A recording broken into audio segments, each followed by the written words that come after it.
ন্যাটোর সাথে বৈঠক, ইসরায়েলের বিরুদ্ধে সরাসরি যুদ্ধে অংশ নেবে তুরস্ক। ফিলিস্তিনের পক্ষে দাঁড়ালো রাশিয়া, ইসরায়েলের প্রধানমন্ত্রী নেতানিয়াহুকে যে বার্তা দিল পুতিন।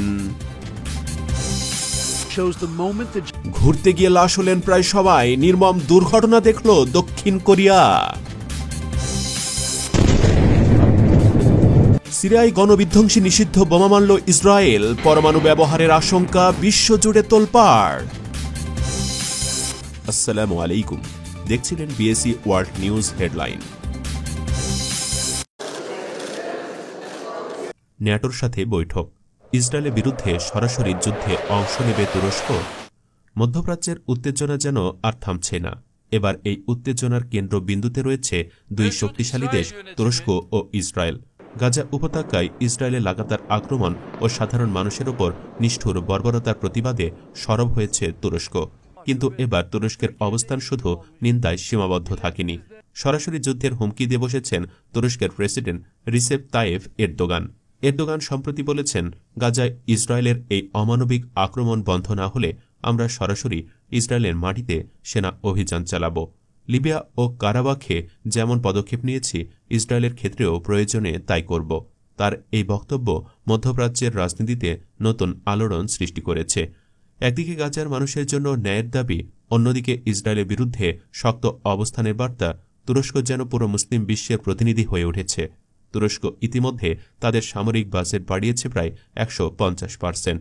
গ্লোবাল ফায়ার পাওয়ার ইন্ডেক্স অনুযায়ী সামরিক শক্তিতে তুরস্ক বিশ্বে অষ্টম স্থানে রয়েছে। তাদের জনসংখ্যা 85 মিলিয়ন, যা ইসরায়েলের তুলনায় অনেক বেশি। তুরস্কের সামরিক শক্তি ও আধুনিক অস্ত্রাগার ইতিমধ্যে ইসরায়েলের জন্য দুশ্চিন্তার কারণ হয়ে দাঁড়িয়েছে। শুধু তাই নয়, তুরস্ক ইতিমধ্যে ইসরায়েলের সীমানা ঘেঁষে সামরিক ঘাঁটি তৈরি করেছে। তাদের সশস্ত্র বাহিনী বড় ধরনের অভিযানের প্রস্তুতিতে ব্যস্ত।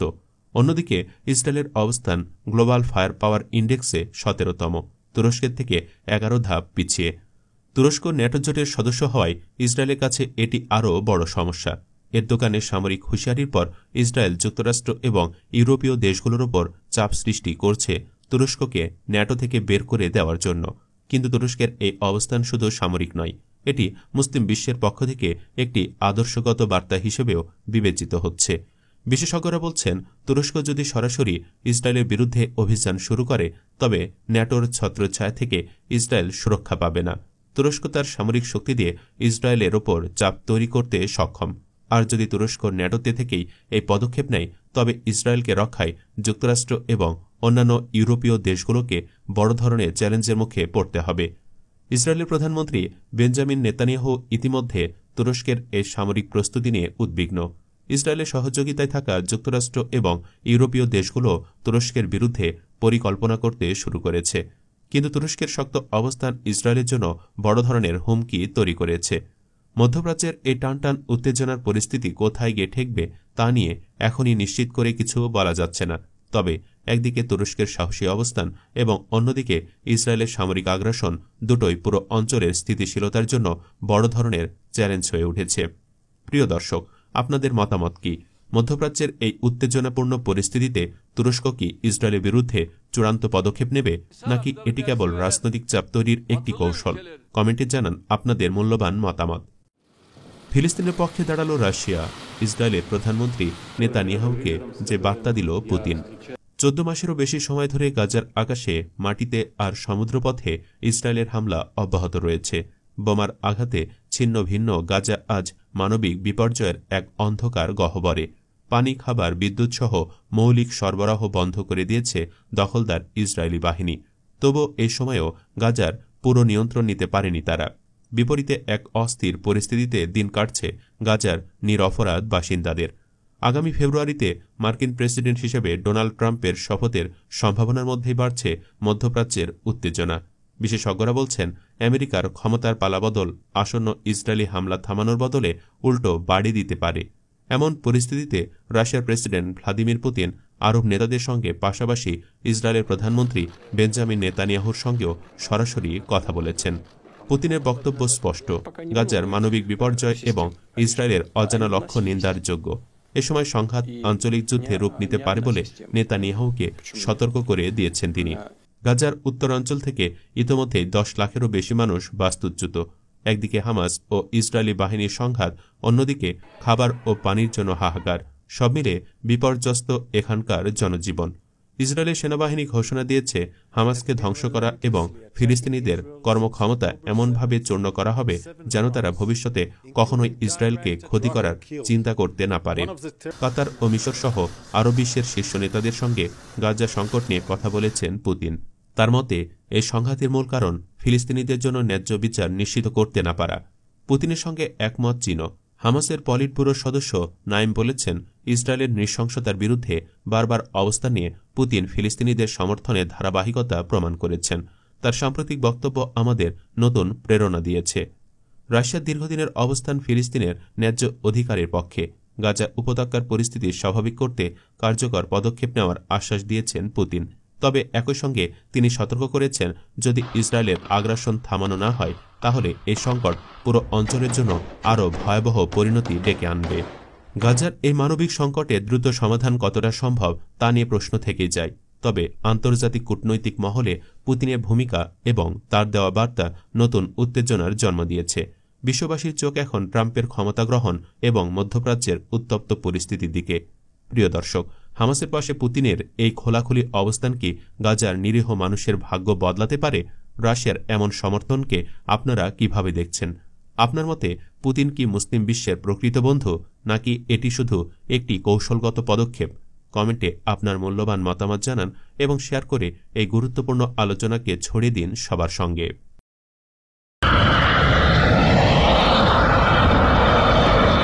ঘুরতে গিয়ে লাশ হলেন প্রায় সবাই। নির্মম দুর্ঘটনা দেখল দক্ষিণ কোরিয়া। দক্ষিণ কোরিয়ার পর্যটন নগরী মোয়ানে ঘটল এমন এক মর্মান্তিক দুর্ঘটনা যা গোটা বিশ্বকে স্তম্ভিত করে দিয়েছে।